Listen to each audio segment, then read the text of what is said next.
The Raven.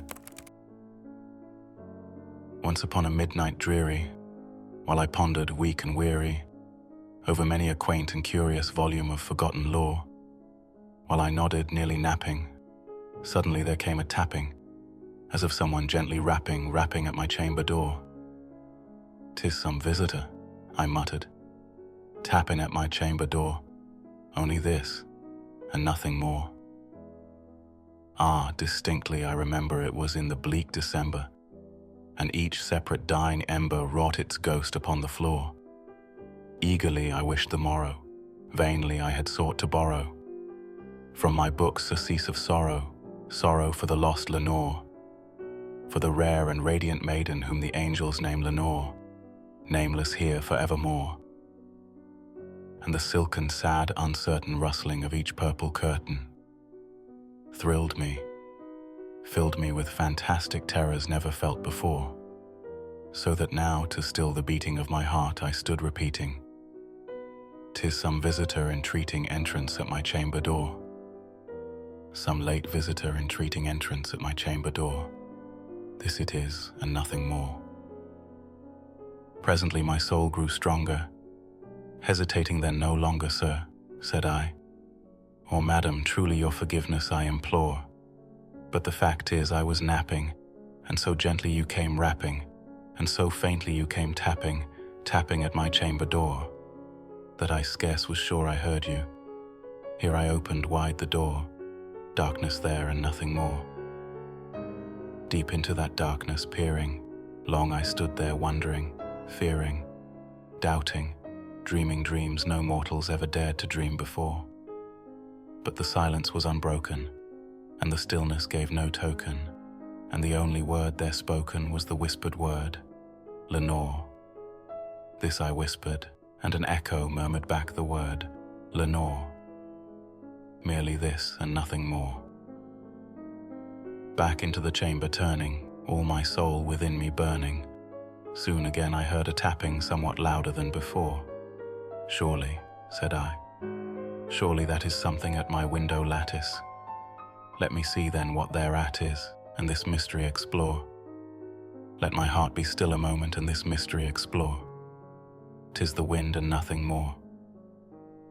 Open here I flung the shutter when, with many a flirt and flutter, in there stepped a stately raven of the saintly days of yore. Not the least obeisance made he, not a minute stopped or stayed he, but with mien of lord or lady, perched above my chamber door, perched upon a bust of Pallas just above my chamber door, perched and sat and nothing more. Then this ebony bird beguiling my sad fancy into smiling, by the grave and stern decorum of the countenance it wore. "Though thy crest be shorn and shaven, thou," I said, "art sure no craven, ghastly, grim, and ancient raven wandering from the nightly shore. Tell me what thy lordly name is on the night's Plutonian shore." Quoth the raven, "Nevermore." Much I marvelled this ungainly fowl to hear discourse so plainly, though its answer little meaning, little relevancy bore.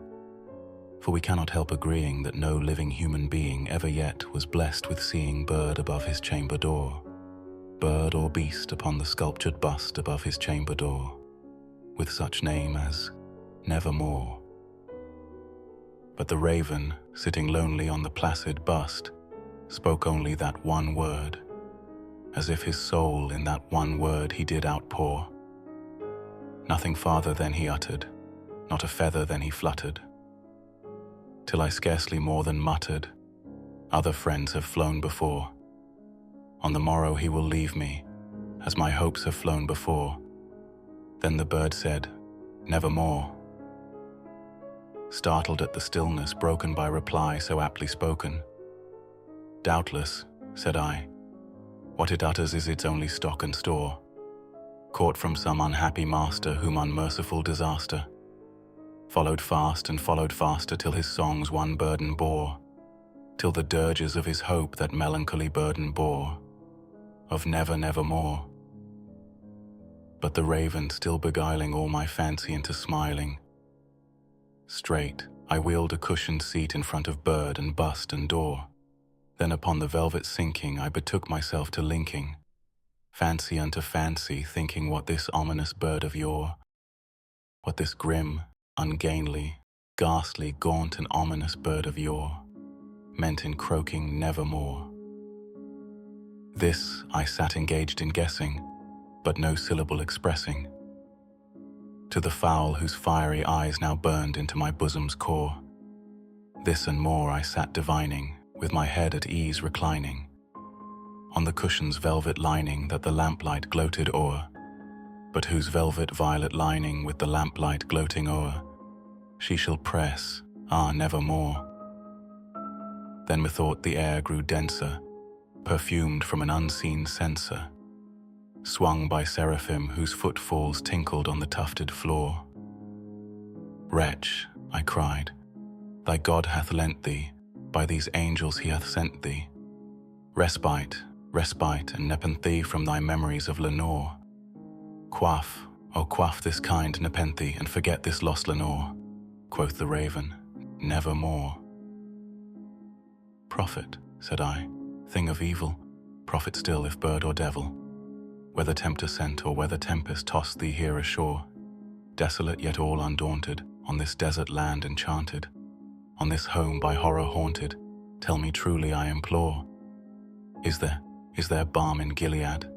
Tell me I implore, quoth the raven, nevermore. Prophet, said I, thing of evil, prophet still if bird or devil, by that heaven that bends above us, by that God we both adore, tell this soul with sorrow laden if, within the distant Aidenn, it shall clasp a sainted maiden whom the angels name Lenore, clasp a rare and radiant maiden whom the angels name Lenore, quoth the raven, nevermore. Be that word our sign of parting, bird or fiend, I shrieked, upstarting. Get thee back into the tempest and the night's Plutonian shore. Leave no black plume as a token of that lie thy soul hath spoken. Leave my loneliness unbroken. Quit the bust above my door. Take thy beak from out my heart, and take thy form from off my door. Quoth the raven, nevermore. And the raven, never flitting, still is sitting on the pallid bust of Pallas just above my chamber door. And his eyes have all the seeming of a demon's that is dreaming, and the lamplight o'er him streaming throws his shadow on the floor, and my soul from out that shadow that lies floating on the floor shall be lifted nevermore.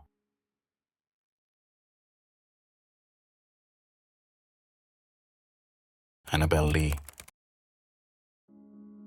It was many and many a year ago, in a kingdom by the sea, that a maiden there lived whom you may know, by the name of Annabel Lee. And this maiden she lived with no other thought than to love and be loved by me.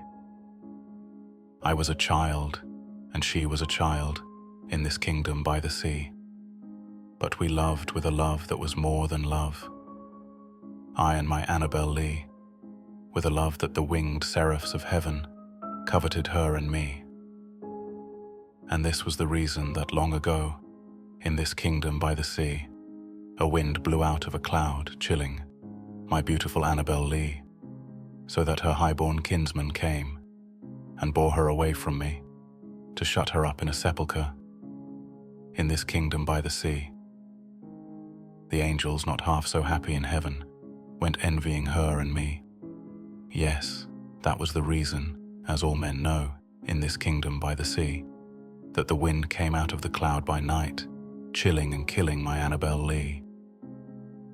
But our love, it was stronger by far than the love of those who were older than we, of many far wiser than we, and neither the angels in heaven above, nor the demons down under the sea can ever dissever my soul from the soul of the beautiful Annabel Lee. For the moon never beams without bringing me dreams of the beautiful Annabel Lee, and the stars never rise, but I feel the bright eyes of the beautiful Annabel Lee. And so, all the night tide, I lie down by the side of my darling, my life and my bride, in the sepulchre there by the sea, in her tomb by the sounding sea.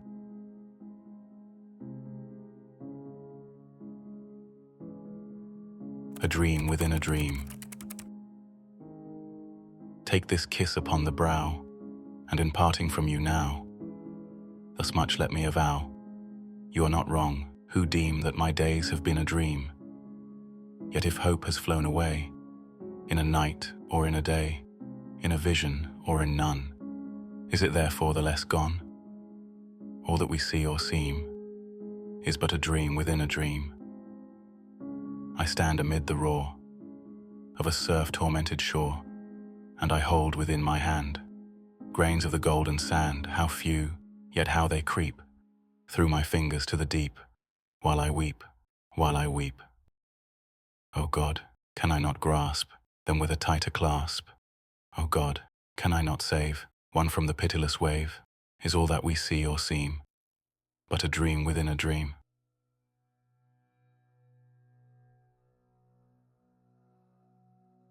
Alone.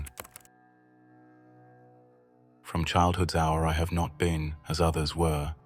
I have not seen as others saw. I could not bring my passions from a common spring. From the same source I have not taken my sorrow. I could not awaken my heart to joy at the same tone. And all I loved alone. Then in my childhood, in the dawn of a most stormy life, was drawn from every depth of good and ill the mystery which binds me still, from the torrent or the fountain, from the red cliff of the mountain, from the sun that round me rolled in its autumn tint of gold, from the lightning in the sky as it passed me flying by, from the thunder and the storm and the cloud that took the form, when the rest of heaven was blue, of a demon in my view.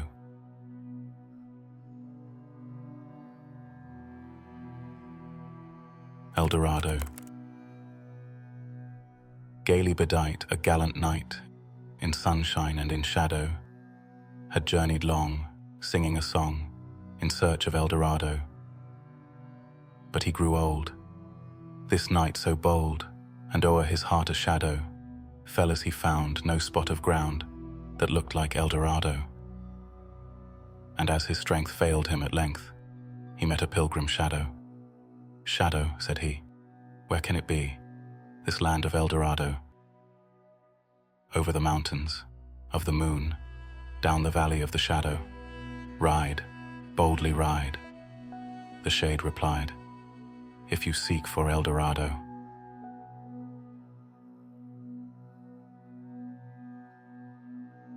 Tamerlane.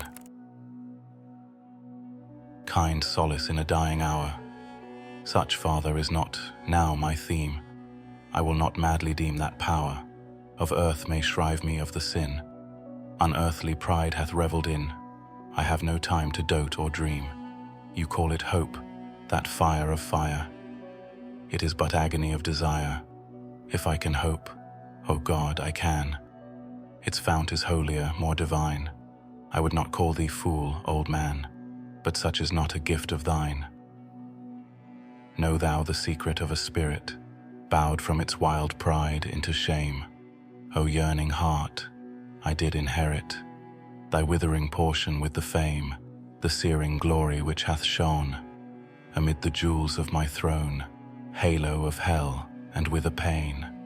Not hell shall make me fear again, O craving heart, for the lost flowers and sunshine of my summer hours. The undying voice of that dead time with its interminable chime rings in the spirit of a spell upon thy emptiness, a knell. I have not always been as now, the fevered diadem on my brow I claimed and won usurpingly, hath not the same fierce heirdom given. Rome to the Caesar, this to me, the heritage of a kingly mind and a proud spirit which hath striven triumphantly with humankind. On mountain soil I first drew life. The mists of the Taglay have shed nightly their dews upon my head, and I believe the winged strife and tumult of the headlong air have nestled in my very hair.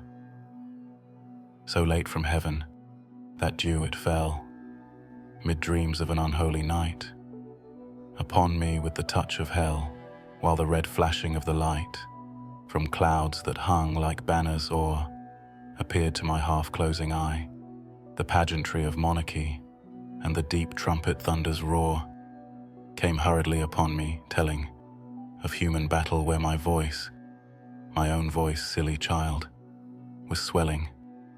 Oh, how my spirit would rejoice and leap within me at the cry, the battle cry of victory. The rain came down upon my head, unsheltered, and the heavy wind rendered me mad and deaf and blind. It was but man, I thought, who shed laurels upon me, and the rush, the torrent of the chilly air, gurgled within my ear the crush of empires with the captive's prayer, the hum of suitors and the tone of flattery around a sovereign's throne. My passions, from that hapless hour, usurped a tyranny which men have deemed, since I have reached to power, my innate nature, be it so. But Father, there lived one who then in my boyhood, when their fire burned with a still intenser glow, for passion must with youth expire, e'en then who knew this iron heart, in woman's weakness had a part. I have no words, alas, to tell the loveliness of loving well, nor would I now attempt to trace the more than beauty of a face, whose lineaments upon my mind are shadows on the unstable wind. Thus I remember having dwelt some page of early lore upon with loitering eye, till I have felt the letters with their meaning melt to fantasies with none. Oh, she was worthy of all love, love as in infancy was mine. 'Twas such as angel minds above might envy, her young heart the shrine, on which my every hope and thought were in sense then a goodly gift, for they were childish and upright, pure as her young example taught. Why did I leave it, and adrift trust to the fire within for light?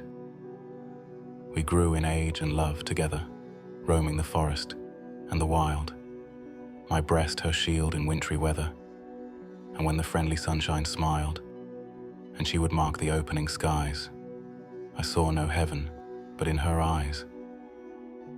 Young love's first lesson is the heart, for mid that sunshine and those smiles, when from our little cares apart, and laughing at her girlish wiles, I'd throw me on her throbbing breast and pour my spirit out in tears. There was no need to speak the rest, no need to quiet any fears of her who asked no reason why, but turned on me her quiet eye. Yet more than worthy of the love my spirit struggled with and strove, when on the mountain peak alone ambition lent it a new tone. I had no being but in thee, the world and all it did contain, in the earth, the air, the sea, its joy, its little lot of pain. That was new pleasure, the ideal, dim vanities of dreams by night, and dimmer nothings which were real, shadows and a more shadowy light, parted upon their misty wings, and so confusedly became thine image and a name, two separate yet most intimate things. I was ambitious, have you known the passion, Father? You have not. A cottager I marked a throne of half the world as all my own, and murmured at such lowly lot. But just like any other dream, upon the vapor of the dew, my own had passed, did not the beam of beauty which did while it throw, the minute, the hour, the day, oppress my mind with double loveliness. We walked together on the crown of a high mountain which looked down afar from its proud natural towers of rock and forest on the hills, the dwindled hills, begirt with bowers and shouting with 1,000 rills. I spoke to her of power and pride, but mystically in such guise that she might deem it naught beside the moment's converse In her eyes, I read, perhaps too carelessly, a mingled feeling with my own. The flush on her bright cheek, to me, seemed to become a queenly throne, too well that I should let it be, light in the wilderness alone. I wrapped myself in grandeur then, and donned a visionary crown, yet it was not that fantasy had thrown her mantle over me, but that, among the rabble men, lion ambition is chained down, and crouches to a keeper's hand.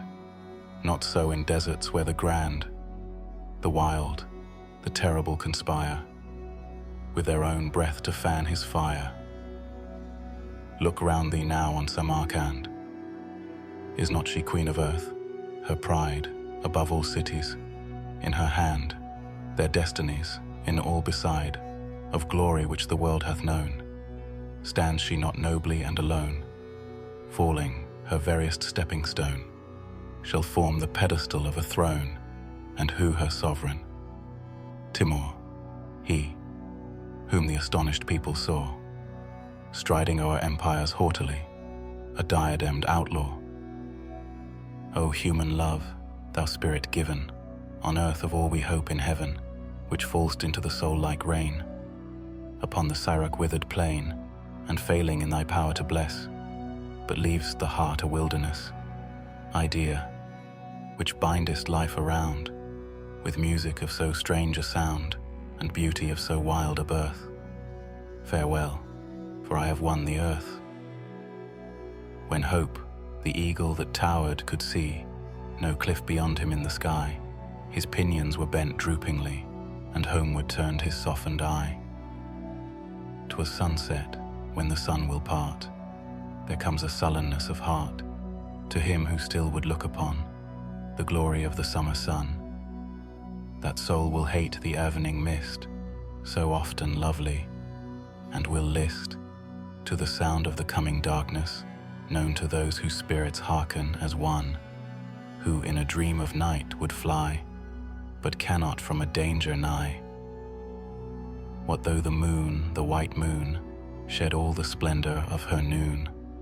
Her smile is chilly, and her beam in that time of dreariness will seem so like you gather in your breath a portrait taken after death.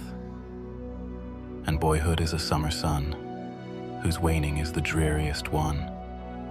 For all we live to know is known, and all we seek to keep hath flown. Let life then, as the day flower, fall with the noonday beauty, which is all.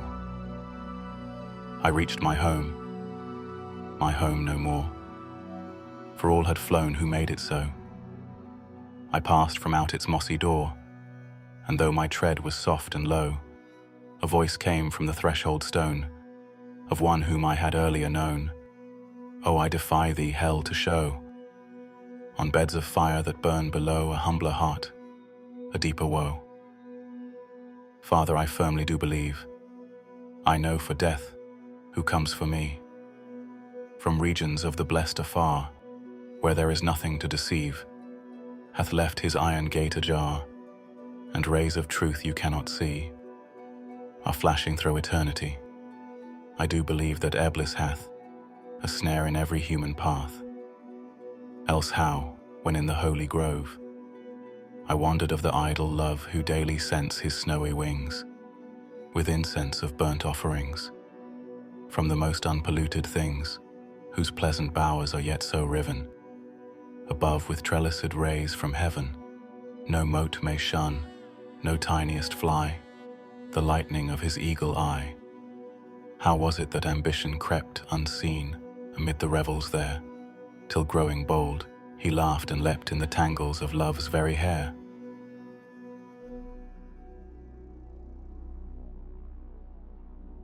The city in the sea. Lo, death has reared himself a throne in a strange city lying alone, far down within the dim west, where the good and the bad and the worst and the best have gone to their eternal rest. Their shrines and palaces and towers, time-eaten towers that tremble not, resemble nothing that is ours, around by lifting winds forgot, resignedly beneath the sky. the melancholy waters he. No rays from the holy heaven come down on the long night time of that town, but light from out the lurid sea streams up the turrets silently, gleams up the pinnacles far and free, up domes, up spires, up kingly halls, up fanes, up Babylon-like walls, up shadowy long-forgotten bowers of sculptured ivy and stone flowers, up many and many a marvelous shrine, whose wreathed friezes intertwine the vial, the violet and the vine. Resignedly beneath the sky, the melancholy waters lie, so blend the turrets and shadows there, that all seem pendulous in air, while from a proud tower in the town, death looks gigantically down. Their open fanes and gaping graves yawn level with the luminous waves, but not the riches there that lie in each idol's diamond eye, not the gaily jeweled dead tempt the waters from their bed, for no ripples curl, alas, along that wilderness of glass. No swellings tell that winds may be upon some far-off happier sea. No heavings hint that winds have been on seas less hideously serene.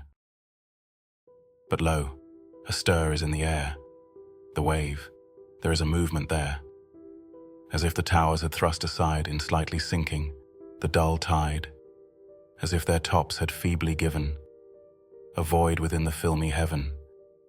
The waves have now a redder glow, the hours are breathing faint and low, and when amid no earthly moans, down, down that town shall settle hence, hell rising from 1,000 thrones shall do it reverence.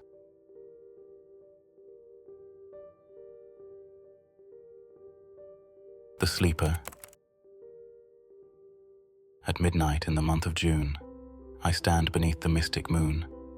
An opiate vapor, dewy, dim, exhales from out her golden rim, and softly dripping drop by drop upon the quiet mountain top, steals drowsily and musically into the universal valley.